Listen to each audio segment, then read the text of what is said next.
Hello YouTube folks, and indeed happy birthday to me, or happy birthday to me about 2 months ago, because I've been off ill and not doing anything but lying around feeling sorry for myself.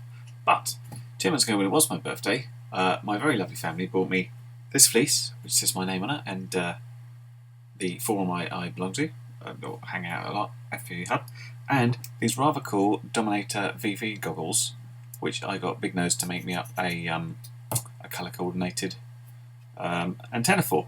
So one of the things I like about the V3s, and one of the reasons I wanted them, is the inbuilt DVR, as well as the nice face thing instead of the cups from the original Dominators.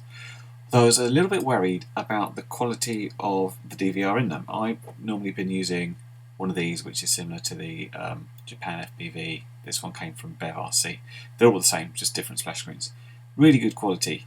And I know that the V2 DVR was quite poor, but I thought as I've got the two, I can do a direct comparison by plugging the AV out into the DVR whilst recording on this one and see how they compare. I'm not going to go flying or anything, I'm just going to have a comparison with a couple of cameras inside and outside in my garden, and you can make your own minds up. So if you're thinking about buying some of these and like, ooh, what's the DVR like?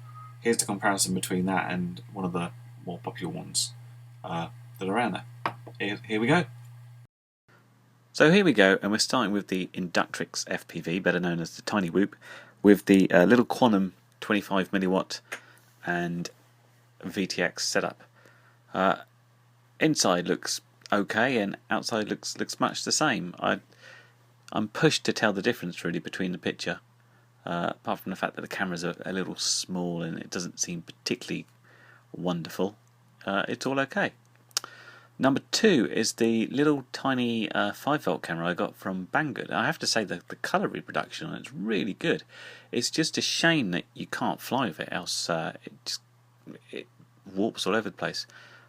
Inside looks really good. We've got a bit more video noise because it's got a linear antenna and I've got a skew on the receiver, but again, I'm really hard pushed to really tell the difference between the two. The FatSharks DVR is looking at least as good as the BevRC one. And finally, here's the this is my 4S ZMR 250 using the HS 1177, which is a sort of more likely camera people would have. And once again, inside looks pretty good, and outside I can't tell the difference. And there you go. Before I started, I was convinced that the standalone DVR was going to be better quality and the FatSharks was going to look slightly washed out. But I honestly can't tell the difference. There's maybe a touch of difference in colour, which you could easily take care of in an editing program if you wanted to. The only downside I can find with the FatSharks, and it's a small one, is that one of the features I love that the standalone can do is record audio from the ground. So when I'm flying with friends, we capture all the various chatter and laughs we've got going on, which is often quite good fun to play back. So I don't have that with the FatSharks, which is a shame. Maybe there's some way of messing around with that, but it would take a sort of hardware hack. Meantime, I can always capture stuff with a phone if I really want the ground audio as well. There you go. Hope that was helpful, and see you soon. Bye.